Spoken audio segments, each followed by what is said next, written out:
Merci de nous donner la parole. Alors, je commencerai par cette conviction moult fois vérifiée que les participants aux entretiens de Valpré sont plus proches de la foule sentimentale que de la meute de loups, ce qui doit quand même nous rassurer d'une certaine manière, mais avec quand même un goût prononcé pour le réalisme et le regard à 360 degrés.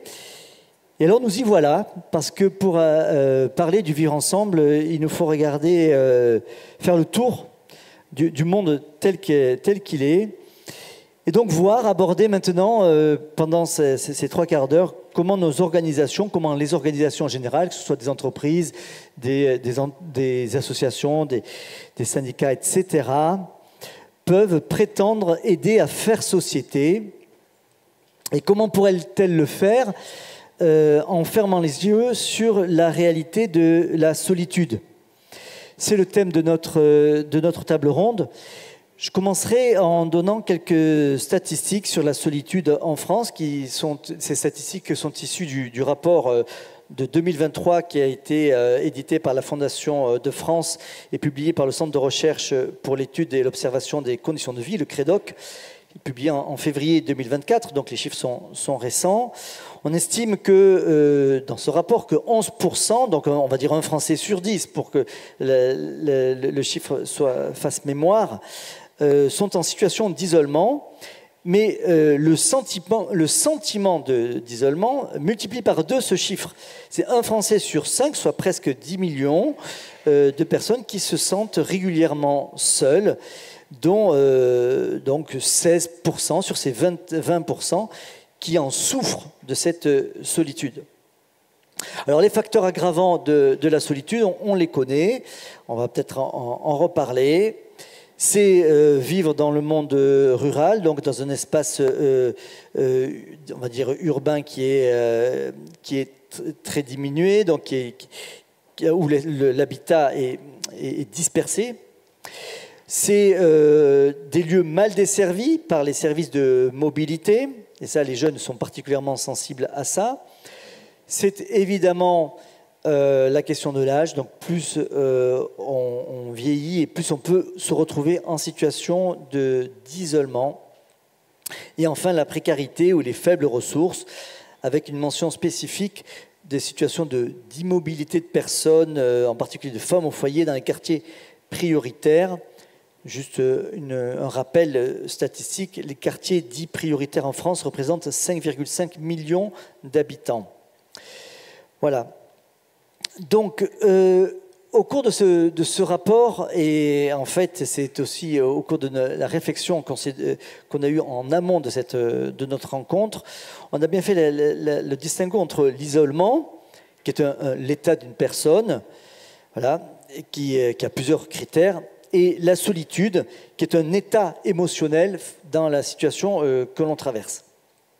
Alors, pour notre table ronde, nous allons nous concentrer sur la capacité du monde du travail et de l'engagement associatif, pour essayer d'être inclusif pour tout, donc cette capacité à changer cet état de choses, à lutter à la fois contre l'isolement et contre le sentiment de solitude. Le questionnement va être un petit peu plus précis. Comment l'insertion dans une entreprise peut être l'occasion d'un lien social plus grand? Comment la question se pose dès l'embauche? Comment la vie interne de l'organisation peut être un élément où les situations de solitude ne soient pas créées? Comment donc le vivre interne, la manière de vivre en interne de l'organisation ne crée pas des barrières supplémentaires, etc., etc. Je ne veux pas déflorer ce que vous allez nous dire. Donc, pour aborder tous ces sujets, 3 invités qui vont nous aider à tracer un chemin d'espérance dans le bien commun à la suite de nos organisations. Donc, la première personne, donc je vais les présenter par ordre d'arrivée dans le débat. Donc, c'est le père Jean-Marie Petitclerc, qui est prêtre salésien, éducateur, auteur de nombreux ouvrages et de tribunes. Merci Jean-Marie d'être avec nous. Ensuite, Rodolphe Pasquier-Desvignes, qui est directeur de la Fondation Saint-Irénée. Et puis Dominique Coatanéac, théologienne aux facultés Loyola de Paris, qu'on appelait avant cet hiver, l'hiver dernier, le Centre Sèvres. Alors, pour commencer, Jean-Marie, c'est avec toi qu'on va ouvrir ce débat. Comme éducateur, tu as arpenté les cours d'école, les cités, les quartiers, les couloirs ministériels aussi. Tu as rencontré la solitude sociale, l'isolement. Tu sais que ce ne sont pas des notions, mais des réalités que tu as côtoyées de près. Alors, pour commencer, peut-être pour nous aider à réfléchir, peux-tu nous dire, et ensuite nous dire comment tu reçois ces réalités-là, et puis tout de suite, après, nous dire si tu as déjà entrevu des chemins pour sortir de ces situations-là.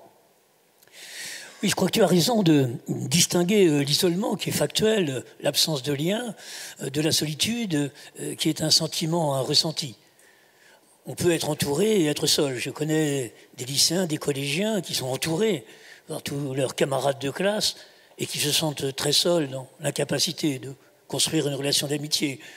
Je connais des jeunes hyper connectés avec des milliers de followers, mais qui en fait sont seuls. Quand on est devant son écran, on est seul. Et dans cette étude, remarquons que ce sentiment de solitude est encore plus partagé par la jeunesse que par les personnes âgées. Ce sentiment de solitude me semble être à la croisée de deux perceptions. La première, c'est que sa parole n'est pas prise en compte. Vous savez, je crois que chaque personne, c'est un verbe fait chair, et qu'on existe. On existe par sa parole. Prendre conscience que sa parole, finalement, n'est pas prise en compte. Et deuxième perception, le fait de se sentir inutile. Vous savez, comme le chant de Goldman, dans une chanson célèbre, on a tous besoin qu'on ait besoin de soi. Le drame de l'exclusion, c'est ce sentiment d'inutilité sociale. Je connais des jeunes au bord du suicide, non pas qu'ils n'aient pas été aimés, ils vivent dans des familles aimantes, non pas qu'ils n'aient pas été aidés, ils ont rencontré des kyrielles de psy. Mais ce qui manque parfois, c'est de rencontrer un adulte capable de dire « j'ai besoin de toi ». Et là, il me semble que l'apport principal de l'entreprise pour lutter contre ce sentiment de solitude, c'est bien la reconnaissance de cette place, de cette utilité. Me revient une anecdote d'une discussion avec une bande de jeunes sur une cage d'escalier de Chanteloup-les-Vignes. Et l'un, donc, en période d'essai, venait de se faire remercier par Peugeot-Poissy. Et je l'interrogeais sur le motif. Une nouvelle fois, il s'était absenté sans du tout avoir prévenu sa hiérarchie. Je dis, effectivement, on a besoin de toi, entreprise. Oui, me dit-il, mais ma grand-mère était malade. J'ai beaucoup de compassion pour ta grand-mère, mais dans la place de l'atelier, tu imagines. Alors me dit-il, mais frère Jean-Marie, ils sont 1625 ouvriers à travailler sur le site. Alors tu crois que si moi je manque, ça change quelque chose? Eh bien je dis oui. Et c'est la grande différence avec la seule institution qu'il connaissait, qui est l'Éducation nationale, où effectivement, lorsque l'absence est justifiée, elle n'est pas sanctionnable, et où il avait comme écho que la classe fonctionnait plutôt mieux sans lui qu'avec lui, au vu du comportement qui était le sien. L'entreprise, c'est vraiment effectivement ce lieu où le jeune va pouvoir réellement expérimenter une place et qu'il est véritablement utile. Il me semble que le plus grand apport de l'entreprise, c'est de faire comprendre à chacun de ses collaborateurs que l'entreprise a besoin d'eux. Vous savez, je crois que le sentiment le plus douloureux aujourd'hui de l'ouvrier qui perd son emploi, c'est celui finalement de penser que finalement, alors qu'il le croyait, qu'on n'avait pas besoin de lui. Alors, le pape François a repris de la théologie sud-américaine qu'il a beaucoup travaillé quand il était donc jésuite en mission pour la province d'Argentine, avant donc d'être archevêque de Buenos Aires puis pape. Donc il a repris de cette grande tradition de pensée-là le concept d'amitié sociale, et qu'il a presque consacré dans l'encyclique Fratelli Tutti, qui est son avant-dernière encyclique. Est-ce que cette idée donc donc d'amitié sociale qui a débouché ensuite sur l'idée de fraternité. Est-ce que cette idée de fraternité, pour toi, est un élément, un bon outil pour avancer dans le sens d'une inclusion des personnes seules, ou alors c'est un idéal qui n'est pas adapté parce que la fraternité mettrait en jeu d'autres déterminants? Alors je ne voudrais pas entrer en contradiction avec le langage utilisé par notre cher pape François, mais il est vrai que je préfère ce terme de fraternité. La fraternité, c'est différent de l'amitié. C'est quoi la grande différence? C'est qu'on choisit ses amis alors qu'on ne choisit pas ses frères. Dans une famille, lorsque le cadet surgit, l'aîné n'a pas choisi sa venue. Et au contraire, des fois, il le vit un peu comme une menace par rapport à l'équilibre familial antécédent.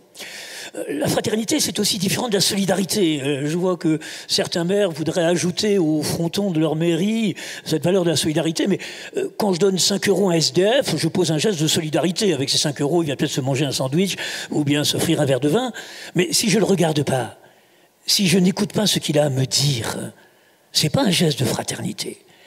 La fraternité suppose la réciprocité. J'ai en mémoire ce SDF qui rendait un billet de 10 € à une belle dame en disant « Mais madame, vous m'avez même pas regardé, reprenez votre fric. » Et je crois que ce dont les gens ont le plus besoin, c'est de cette fraternité que je définirais, à la lumière des travaux de Xavier Thévenot, un éminent théologien moraliste salésien, comme étant à la fois une expérience de similitude et de différence. C'est ça la fraternité. À la fois similitude, je participe à la même humanité, j'ai les mêmes droits, et puis de différence. L'autre est différent de moi. Et il me semble qu'aujourd'hui, effectivement, nous aurions tout intérêt à approfondir cette notion. Liberté, égalité, fraternité, voyons-nous sur tous les frontons de nos mairies, mais ces trois valeurs ne sont pas de même nature. Liberté, égalité, c'est de l'ordre du droit. Fraternité, c'est de l'ordre du devoir. Ce n'est pas un droit d'être frère, c'est un devoir. Et nous sentons bien que si ce devoir de fraternité s'estompe, bien vite, les droits de certaines minorités sont menacés. Il me semble d'ailleurs que la fraternité est vraiment la clé de voûte de l'édifice républicain, parce que la liberté sans la fraternité pourrait virer à la toute-puissance, et l'égalité sans la fraternité pourrait virer à une idéologie égalitariste. Alors, développer un climat fraternel. Alors qu'on parle d'entreprise citoyenne, j'aimerais dire que c'est une entreprise qui va savoir développer ce climat de fraternité à l'intérieur de ses murs et de son organisation. Et cette fraternité qui va se caractériser, et là, effectivement, une des thématiques fortes de la doctrine sociale de l'Église, par cette attention aux plus faibles. Vous savez qu'on mesure la force d'une chaîne à la résistance du maillon le plus faible. C'est la résistance du maillon le plus faible qui est le meilleur indicateur de la force d'une chaîne. Et j'aime dire qu'on mesure la force d'une organisation humaine à l'attention qu'elle porte aux plus petits, aux plus fragiles. Pourquoi, me semble-t-il, réfléchir à l'apport de l'entreprise dans le vivre ensemble? Ce qui doit caractériser notre vivre ensemble, c'est bien cette notion de fraternité. Vous savez, j'aime dire, nous sommes tous un peu sidérés, angoissés par cette montée de la violence à laquelle nous assistons, avec des auteurs de plus en plus jeunes. On en voit même certains capables, pour une dizaine de milliers d'euros, d'aller signer un contrat pour tuer un inconnu. Mais j'aime dire que la violence, c'est naturel. La manière naturelle de régler un conflit, c'est la violence. A en conflit avec B, vous supprimez B, le conflit est réglé. Ce qui n'est pas naturel et qui est le fruit de l'éducation, c'est la convivialité et la paix. La capacité d'établir une relation pacifique avec celui qui ne partage pas les mêmes objectifs que moi, qui n'est pas doté des mêmes convictions que moi, ça, c'est pas inné, ça s'apprend. Éduquer à la fraternité, je crois que tous, adultes que nous sommes, que l'on soit parents, enseignants, animateurs, chefs d'entreprise, cadres, tous nous devons être porteurs de cette mission auprès de la jeune génération d'être des éducateurs de la fraternité. Jean-Marie, est-ce que tu as testé cette idée de devoir de fraternité auprès de chefs d'entreprise déjà? Et quelle a été leur réponse? Oui, vous savez, on sent bien qu'il y a des fois un écart culturel entre la culture de ces jeunes des quartiers et la culture de l'entreprise. J'ai beaucoup travaillé après les émeutes du début des années 90 avec les grands groupes industriels qui étaient situés sur des secteurs où il y avait d'énormes tensions entre Mantes-la-Jolie, Chanteloup-les-Vignes, Argenteuil. Les jeunes se caillassaient la nuit et certains se retrouvaient dans les mêmes ateliers le jour. Bon. Et combien effectivement, vous voyez, des chefs d'atelier qui étaient un petit peu sidérés par ce qui se passait, des violences qui n'avaient pas au cœur une logique d'entreprise, mais qui étaient importées de l'extérieur. Et combien de se dire l'importance du regard, apprenant à découvrir les codes. Et bien sûr, l'entreprise a ses codes du vivre ensemble, mais combien il est important de prendre le temps de les enseigner. Un tout petit exemple. Des fois, je voyais chef d'entreprise, un jeune se présente avec sa casquette sur la tête, aussitôt de manière un peu agressive, il dit « Allez, enlève ta casquette !» Et il le vit comme étant un signe d'impolitesse à son égard. Or, ce n'est pas la manière dont le jeune le vit. Le jeune vit ce rapport à la casquette comme étant le signe d'appartenance à ce monde des jeunes qu'il souhaite représenter. Combien c'est important, l'esprit de fraternité, c'est de comprendre les réactions de l'autre. Et c'était une intervention que je faisais, je crois que c'était un congrès des EDC, en disant « Je ne vous comprends pas, vous, chef d'entreprise. Un jeune arrive avec une casquette sur la tête, aussitôt vous l'interpellez de manière agressive. Un évêque arrive avec une espèce de petit chapeau ridicule sur la tonsure, vous lui dites rien. » Bon, ce sont que des codes. Le fait d'avoir quelque chose sur la tête, que ce soit interprété comme une impolitesse. Mais combien il va être important dans ce climat de fraternité d'apprendre à découvrir un petit peu les codes du vivre ensemble de cette jeunesse que l'on embauche, si on veut effectivement permettre à ce vivre ensemble de se bien dérouler au sein de l'entreprise. Merci Jean-Marie. Garde ton énergie pour la suite du débat. C'est un côté que peut-être tu vas être nommé évêque un de ces jours, donc ça va quand même compliquer ta prise de parole. Rodolphe, Pasquier des Vignes, on vient de voir avec Jean-Marie les ressorts possibles de l'intégration des personnes seules dans les organisations et dans la société en général, avec ce devoir de fraternité qui arrive un peu comme un projectile dans le débat. Alors, on va pousser la porte des organisations elles-mêmes et se demander avec toi comment faire pour que des personnes qui se ressentent seules à l'intérieur des entreprises puissent passer cette frontière du ressenti d'une forme de solitude. Donc, ma première question, c'est quelle est la réalité de ce phénomène, si tant est qu'il soit connu. Peut-on même poser la question presque naïve, comment est-ce que c'est possible de se ressentir isolé dans une organisation où justement la coordination des fonctions et des personnes est le maître mot?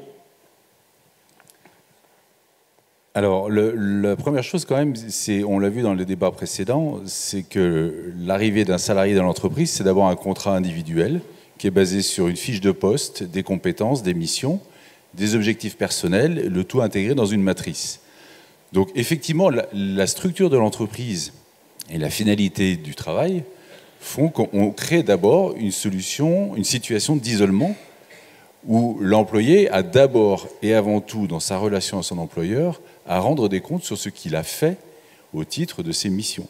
Donc c'est effectivement quand même le premier paradoxe du vivre ensemble, c'est qu'à la fin, quand on doit évaluer la relation entre le salarié et l'entreprise, le respect du contrat de travail, ça reste toujours une question individuelle. À un moment ou à un autre, quand on parlera salaire ou pérennité de l'emploi, on parlera objectif, performance, réussite et intégration dans le reste de l'entreprise.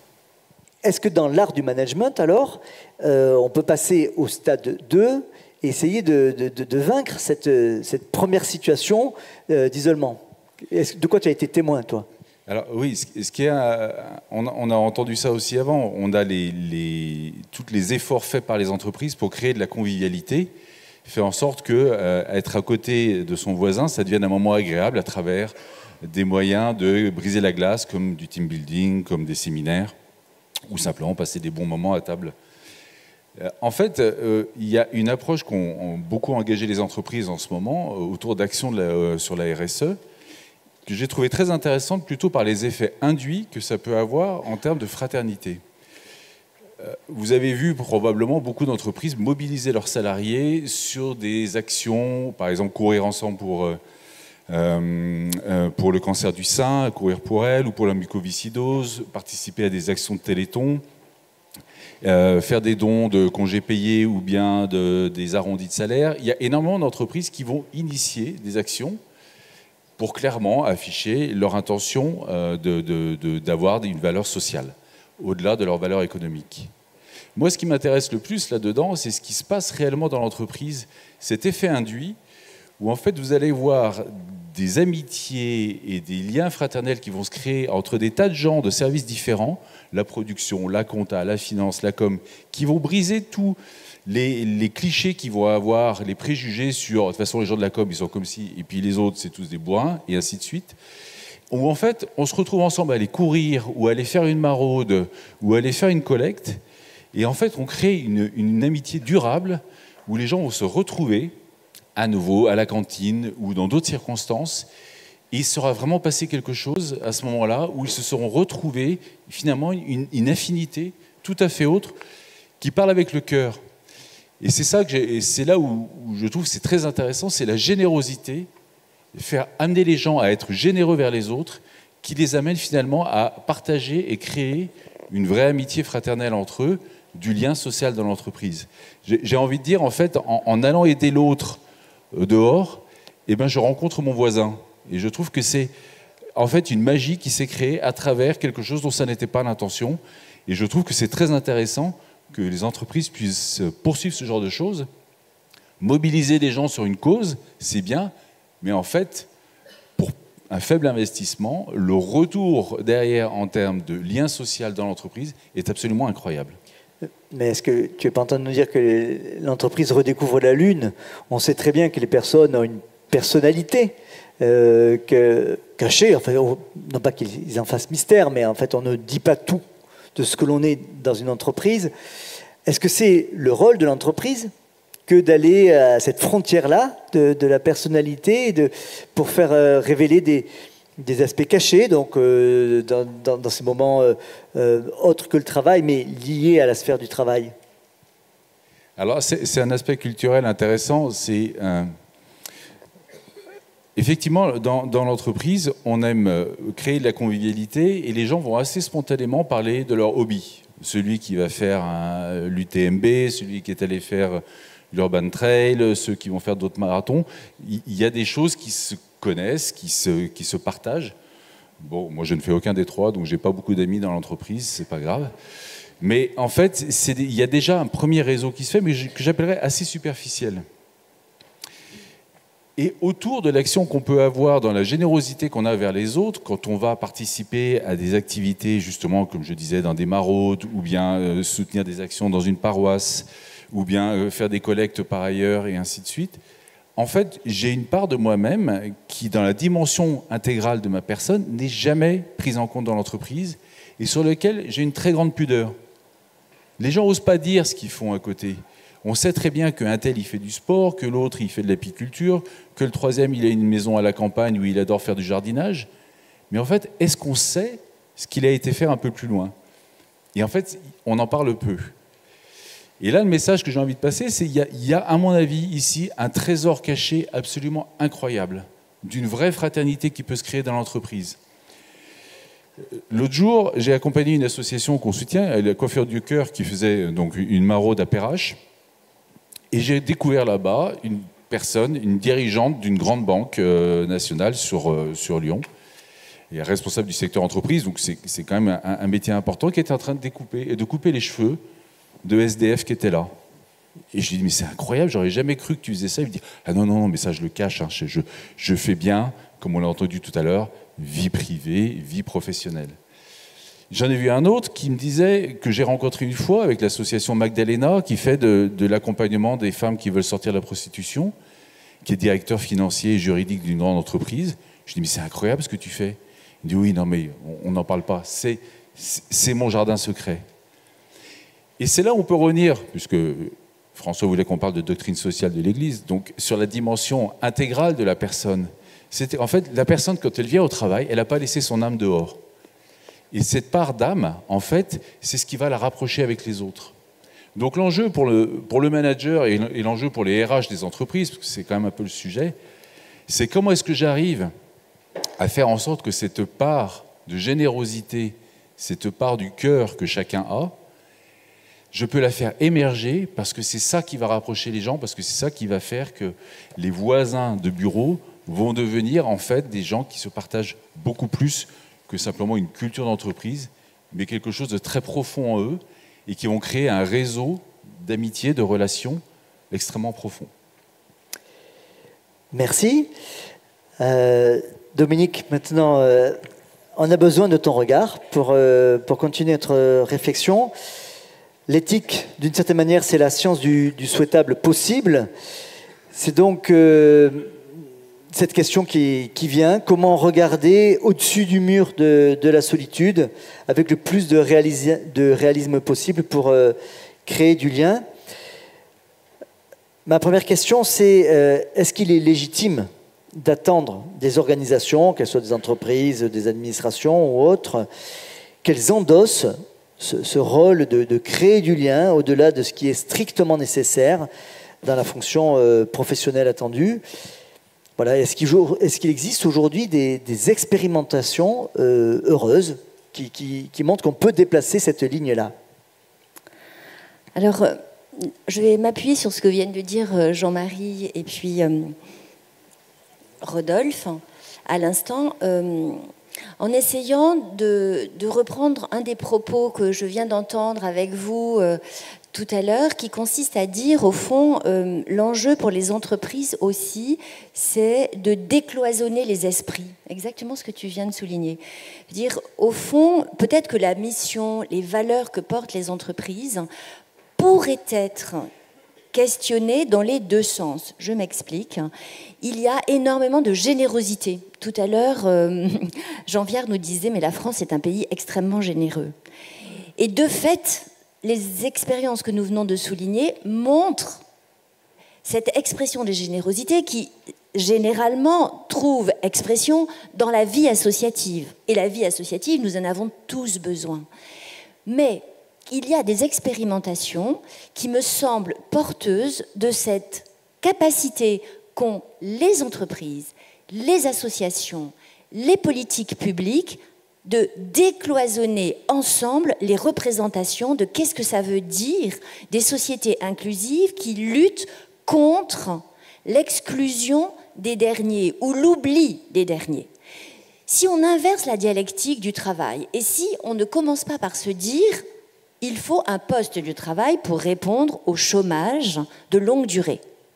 Et si on se disait il y a du travail, pas forcément monétisable, mais peut-être que si on inverse les choses et si on dit il y a des hommes et des femmes qui ont de la générosité, qui ont des capacités, on pourrait dire, qui ont des possibilités de faire, mais qui sont, comme le soulignait cette page évangélique de l'ouvrier de la 11e heure, systématiquement laissés en dehors du marché du travail.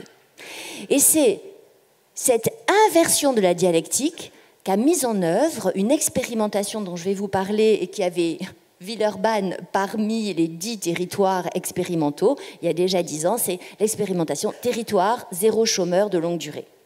On a eu le maire de Villeurbanne tout à l'heure, donc c'est une expérience qui lui parle. De quoi s'agit-il? Il s'agit d'une utopie, on pourrait dire, portée, maturée de longue date dans le giron d'ATD Carmonde, et notamment de Patrick Valentin, qui était un acteur de l'inclusion sociale à travers des entreprises d'insertion, donc qui connaissait très bien ce monde du travail, et qui, pendant longtemps, n'a pas cessé de dire « mais du travail, il y en a ». Le problème, c'est l'adéquation entre le travail, la possibilité pour les entreprises de monétiser ce travail et pour les personnes durablement exclues du monde du travail à y revenir. Et donc l'expérimentation territoire zéro chômeur de longue durée, c'est choisir des territoires qui vont faire se lever ce désir ensemble, politique publique, politique entrepreneuriale du territoire et acteurs associatifs, de créer une entreprise à but d'emploi. Donc, voyez bien, il s'agit bien de créer une entreprise. Pourquoi une entreprise? Parce qu'il est nécessaire de réinsérer ceux qui n'ont pas de contrat de travail à partir de ce qu'on a entendu sur la mission des entreprises. La mission des entreprises, c'est de gérer des hommes et des femmes au travail, dans une dynamique qui va leur permettre de retrouver la dignité de travailleur. Avoir un travail, c'est avoir une position sociale. Pour ceux qui en sont exclus durablement, c'est relever la tête. C'est vraiment une marche des fiertés. Et donc, cette entreprise à but d'emploi cherche l'exhaustivité sur le territoire, que tous ceux qui sont durablement éloignés de l'emploi puissent être salariés en CDI. Et comment le faire? Par une loi d'expérimentation qui a été votée à l'unanimité de l'Assemblée nationale et du Sénat, portée par Laurent Grand-Guillaume, qui est député, et qui permet de faire quoi? De rassembler tous les guichets d'aide sociale fléchés vers cette entreprise à but d'emploi qui va pouvoir salarier et inventer, et voilà la deuxième piste, inventer avec les hommes et les femmes qui sont du coup réinsérés dans le monde du travail, le type de service monétisable qui va être proposé sur le territoire. Ça peut être couper du bois pour les personnes âgées qui ne peuvent plus. Ça peut être recycler pour Saint-Gobain et en sous-traitance du vitrage qui avait été démonté des différentes restaurations énergétiques des bâtiments. Ça peut être faire du jardinage, ça peut être du lombric, ça peut être des milliers et des milliers d'idées, du recyclage de tissus, etc. Mais tout ça pourquoi? Pour cet enjeu collectif qui consiste à dire les entreprises ont quelque chose de précieux à apporter aux politiques publiques, c'est le grain fin du retour au travail en accompagnant les plus exclus. Dominique, est-ce qu'à ce moment-là de tes convictions, tu ne te dis pas que tu es en train d'ouvrir la possibilité d'une espèce de nuit du 4 août de l'entreprise ou de grand Grenelle des entreprises en disant, au fond, les entreprises aujourd'hui ne peuvent plus passer à côté de cette mission d'inclusion. C'est d'ailleurs dans l'intérêt de tous, donc dans leur intérêt. Est-ce que tu irais jusqu'à, puisque tu es théologienne, tu as le droit, proposer une notion d'entreprise intégrale, comme le pape François, lui, a parlé d'écologie intégrale au moment où il a fallu qu'il ouvre largement le débat sur la question de l'homme par rapport à la nature. Est-ce que toi, tu es en train de dire, au fond, il faut ouvrir largement la question de l'homme par rapport à l'entreprise et proposer peut-être cette notion d'entreprise intégrale? Alors, il me semble que dans cette notion d'intégrale, il y a à la fois une grande opportunité et un grand danger de l'usage de ce terme. Parce qu'intégral ne signifie absolument pas d'être dans une perspective qui voudrait absorber tous les itinéraires. Et ce que j'ai souligné, c'est la nécessité que chacun soit à sa place. Les pouvoirs publics ne vont pas faire le travail de l'entreprise, les associations ne vont pas faire le travail de l'entreprise, mais ensemble, en décloisonnant les silos, apprendre à gérer cette dynamique de exhaustivité. Au fond, qu'est-ce que c'est que l'écologie intégrale? C'est ne rien laisser en dehors de ce défi de transformation de nos imaginaires, de nos récits de la vie bonne. On travaille sur des dynamiques de vision du bien commun. C'est quoi une vision du bien commun? C'est une vision dynamique dans laquelle on agrège les équipes, dans laquelle le projet social, le projet entrepreneurial, le projet citoyen trouve un horizon d'espérance qui nous dit aujourd'hui, la conflictualité, la violence sont des enjeux contre lesquels il nous faut nous élever, mais nous élever ensemble, chacun à partir des zones d'expertise et de talent qui sont les nôtres. Donc l'enjeu n'est pas que l'entreprise absorbe tout et qu'elle devienne le lieu de tous les savoirs, mais qu'elle permette de traverser et de construire des ponts dans la dynamique du pape François, cet enjeu de fraternité, parce qu'il ajoute fraternité universelle, c'est bien l'enjeu de construire des ponts qui permettent aux plus exclus, aux plus isolés, de retrouver ce regard qui reconnaît « tu es là et nous avons besoin de toi ».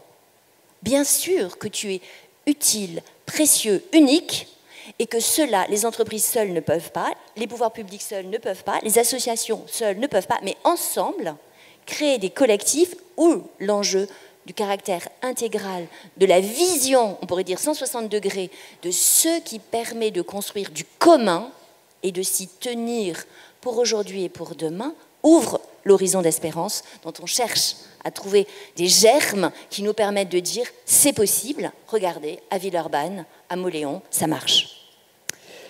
Merci.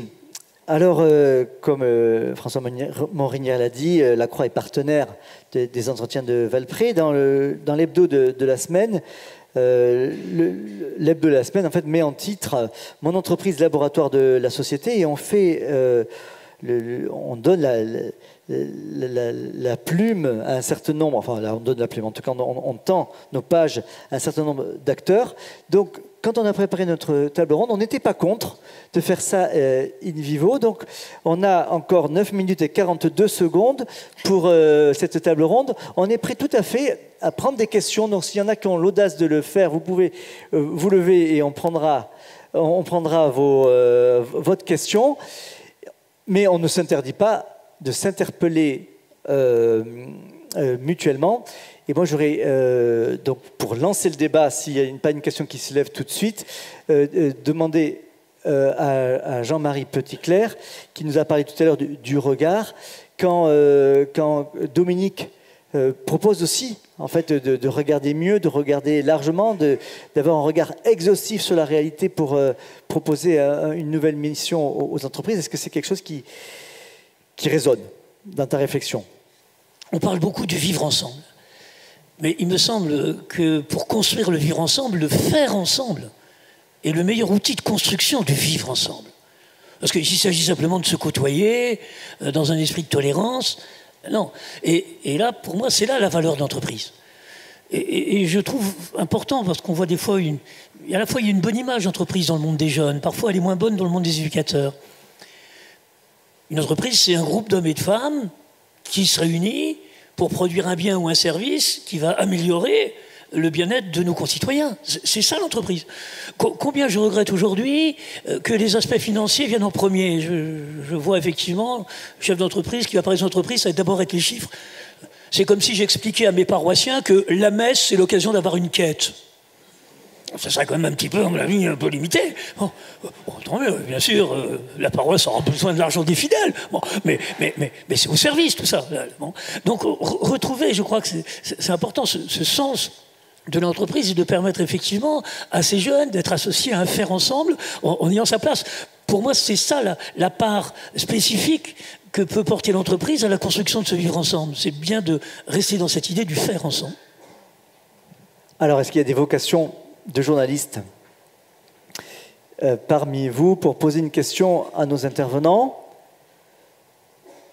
Bonjour Arnaud, Vincent Barneau, je suis actuellement directeur commercial à temps partagé.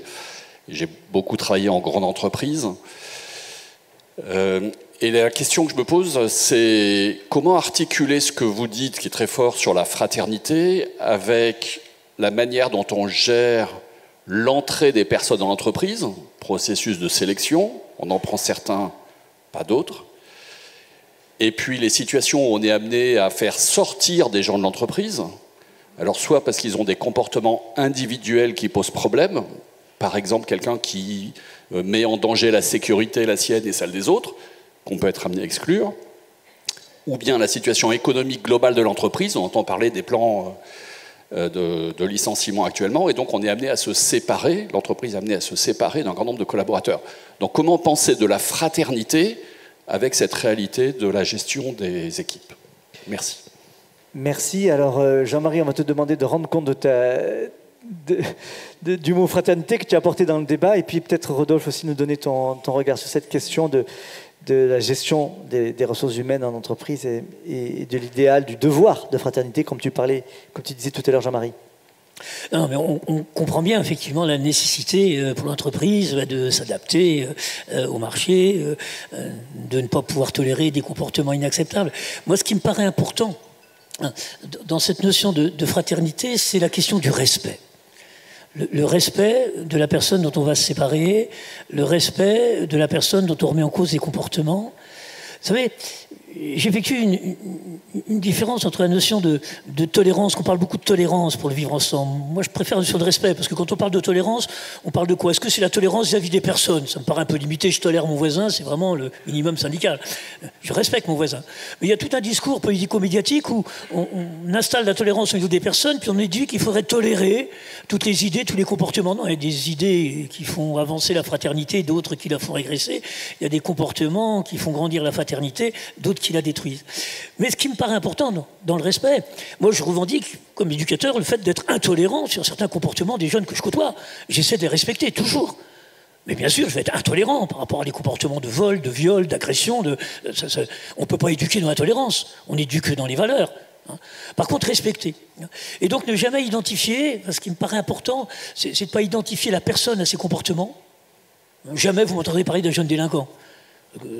C'est quoi un délinquant? Par définition, c'est un jeune est délinquant parce qu'il a commis un délit. Le drame, c'est que dans la tête des gens, ça devient un jeune commet un délit parce qu'il est délinquant. C'est terrible cette inversion de causalité. On va faire des délinquants, une espèce de groupe de jeunes, la caractéristique serait de produire du délit. Je vais me dire, qu'y a-t-il de commun entre le jeune de 19 ans qui fait le casse d'une épicerie et le jeune de 19 ans qui agresse sexuellement une enfant de 4 ans? Il n'y a aucun trait de personnalité commun. Bon, ils sont délinquants au sens de la loi. Donc, de ne jamais identifier la personne. Et dans ces procédures où effectivement il faut sélectionner, dans ces procédures où il faut licencier, on peut le comprendre, ce qui me paraît une notion essentielle, lié à la fraternité, c'est le respect. Je ne remets pas en cause ta personne, je remets en cause ce comportement que tu as eu. Comme j'aime à dire, et je terminerai là-dessus, quand je m'adresse aux parents, c'est complètement différent de dire à son ado « t'as fait une connerie » ou « t'es con ». On ne dit pas du tout la même chose. Dans le premier cas, on parle de la connerie, ça peut être une belle connerie, ils en sont capables. Dans le deuxième cas, on stigmatise à partir de la connerie, on étiquette. Combien c'est ça pour moi la fraternité? C'est pas tolérer tous les comportements, c'est pas, mais c'est être toujours respectueux de la personne, quels que puissent être ses écarts de langage ou ses comportements. Alors Rodolphe et puis Dominique. Je reviendrai sur le fait que l'appartenance à l'entreprise, dans le contrat que chacun a, il y a une attente aussi en termes d'équité et même de justice. La justice, ça va être la façon dont on va traiter le cas, mais en fait, chacun attend de son manager et de toute la hiérarchie, donc de l'entreprise dans son ensemble, est-ce qu'il ait un traitement qui soit équitable et qu'un comportement inacceptable d'un autre le soit autant qu'il le serait si c'était moi-même qui l'avais commis.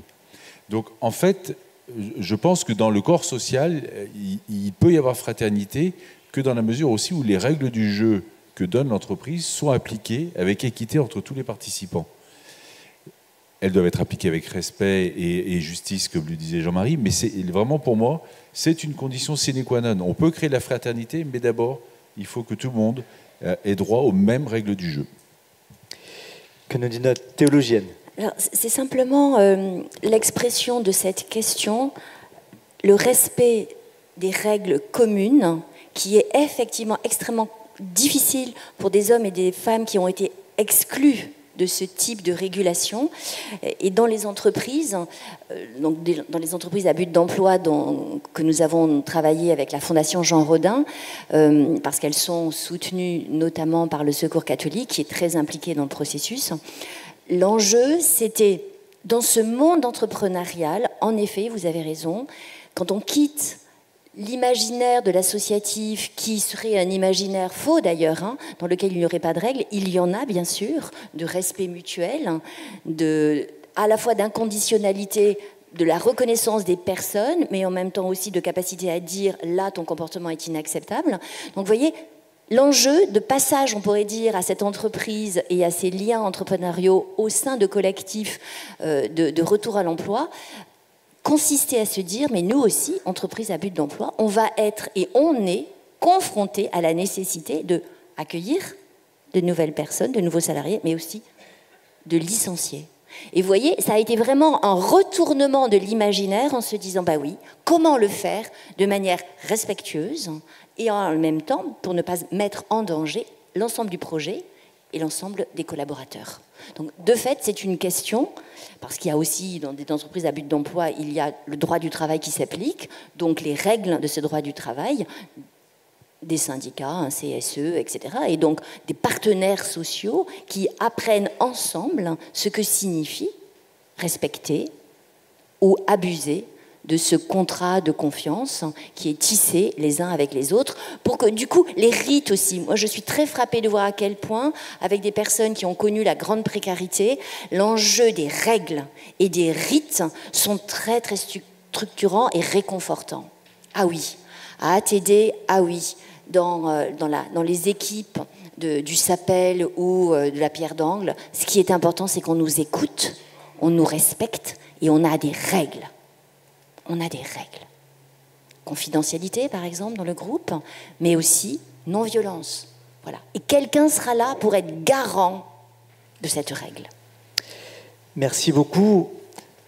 Je continue avec le partenariat de la Croix, puisque dans le journal de vendredi, d'aujourd'hui, donc vous avez à disposition, il y a comme tous les vendredis le cahier spiritualité, enfin religion et spiritualité, qui vous offre aujourd'hui plus d'une page sur le travail selon la Bible, voilà, dans lequel est abordé